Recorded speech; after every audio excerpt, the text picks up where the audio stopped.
Bonjour, chers parents.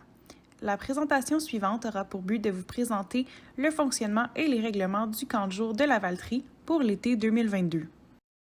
Vous aurez aujourd'hui une courte présentation de notre équipe qui travaille au camp de jour, la confirmation du site où aura lieu le camp, le fonctionnement général et les différents moyens de communication que nous utiliserons cet été. L'équipe de coordination du camp de jour se compose premièrement de José, qui est chef de division loisirs et vie communautaire pour la ville de la Valtrie, Stitch, qui est coordonnatrice des loisirs pour la ville de la Valtrie et qui s'occupe du camp de jour, ainsi que les deux responsables de site pour cet été, Pitaya et Flora. Il nous fait plaisir de vous présenter notre équipe d'animation qui s'occupera de vos enfants tout au long de l'été.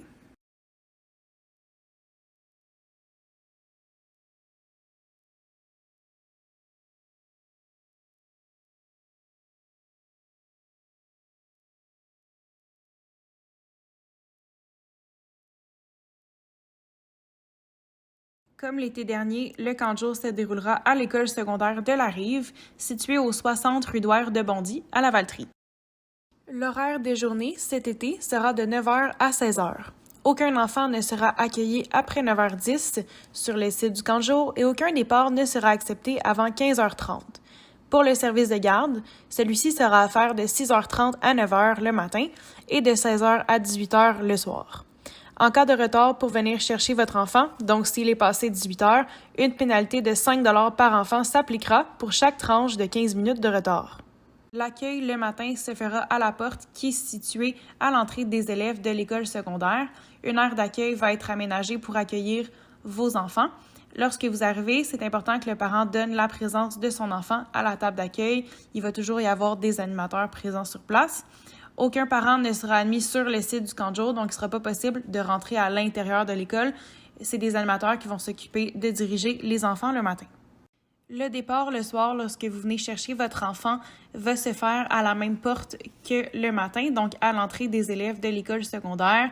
Il va encore y avoir une aire qui est aménagée à cet effet. Le parent qui vient chercher son enfant doit absolument avoir une pièce d'identité avec photo pour récupérer son enfant. En aucun cas, il sera possible pour vous de récupérer votre enfant sans pièce d'identité avec photo. Si vous permettez à votre enfant de quitter le camp de jour à pied ou à bicyclette, veuillez nous en informer par courriel au responsable de site.lavaltrie@commercialgmail.com, comme c'est indiqué sur la diapositive. Lorsque vous venez déposer votre enfant le matin ou vous venez le récupérer le soir, veuillez simplement respecter le sens de la circulation tel qu'il est présenté sur la diapositive. Ça va faciliter le déplacement aux heures de pointe et assurer la sécurité des enfants. Pour le fonctionnement du camp de jour, nous nous engageons à respecter les normes de l'Association des camps du Québec, à commencer par les différents ratios. Pour les enfants de 5 et 6 ans, le ratio est de 2 animateurs pour 20 enfants. Ce même ratio est de 2 animateurs pour 24 enfants chez les 7 à 8 ans. Et pour nos plus grands, les 9 à 12 ans, c'est de 2 animateurs pour 30 enfants. Les activités vont aussi être adaptées au groupe d'âge des enfants, puis nous nous engageons à favoriser les activités extérieures. Cet été, les groupes seront sujets à changement d'une semaine à l'autre. La classification des enfants va se faire par date de naissance. Aucun changement de groupe ne sera autorisé au cours de l'été. En ce qui concerne la tenue vestimentaire à adopter au camp de jour, tous les enfants devront porter des vêtements confortables et adaptés aux activités qui vont être faites au cours de la journée. La tenue vestimentaire requise va donc se composer de shirts, t-shirts, un maillot de bain qui peut être porté déjà le matin sous les vêtements idéalement ou dans son sac, des sandales attachées aux chevilles et ou des espadrilles, le port des chaussures à talons hauts, de sandales qui ne sont pas attachées aux chevilles, de robes, de jupes et de bijoux encombrants est interdit. Au camp, les enfants vont devoir avoir avec eux un sac à dos qui contient un maillot de bain, une serviette de plage, une bouteille de crème solaire, un chapeau ou une casquette, des vêtements de rechange, un dîner froid ou qui a déjà été réchauffé dans un thermos, 2 collations santé, une ou des bouteilles d'eau réutilisables, des mouchoirs au besoin et un étui à crayon. Le sac à dos va pouvoir retourner à la maison chaque soir, comme c'était le cas l'été dernier. Puis, un simple petit rappel que votre enfant doit déjà avoir mis de la crème solaire le matin avant son arrivée au camp de jour.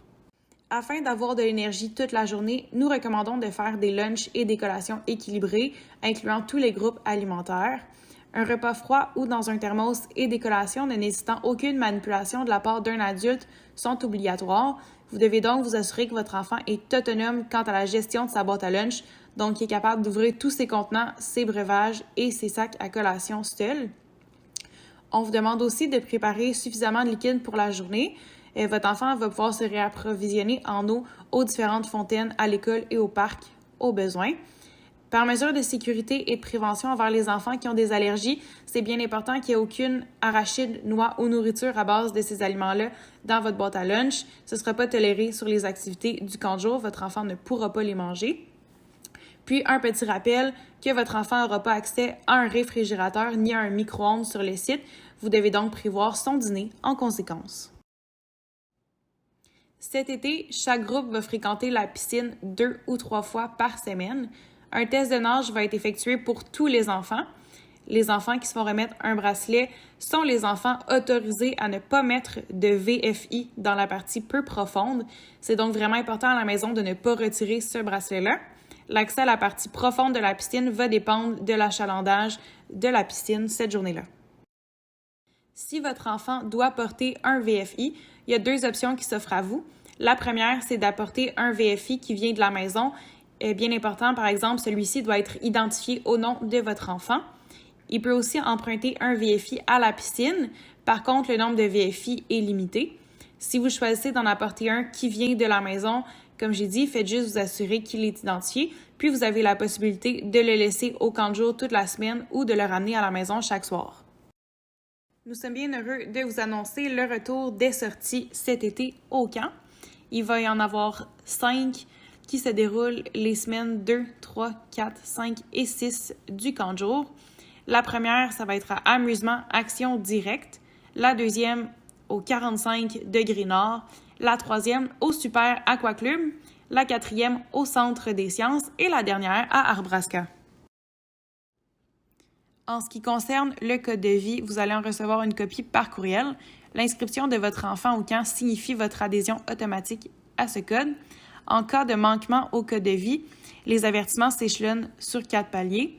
Le premier avertissement, vous allez recevoir une communication verbale. Au deuxième avertissement officiel, vous allez recevoir une communication verbale et votre collaboration sera sollicitée afin d'élaborer un plan d'intervention. En cas de refus de collaboration de la part des parents, votre enfant pourra être expulsé du camp après ce deuxième avertissement. Ensuite, au troisième avertissement, le parent va recevoir une communication de la part de la coordonnatrice afin de l'informer de la situation et pour faire un suivi du plan d'intervention. Et au quatrième avertissement, l'enfant est expulsé. C'est la responsabilité du parent d'avoir un plan B pour le reste de l'été. Tout au long de l'été, aucun comportement à risque ne sera toléré. Tout comportement pouvant mettre en péril la sécurité de l'enfant, de la totalité du groupe ou des animateurs mènera à un avertissement officiel.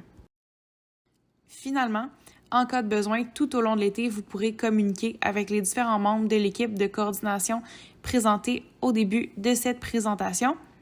Sur la diapositive suivante, vous pouvez voir les différents numéros de téléphone des personnes que vous pouvez rejoindre.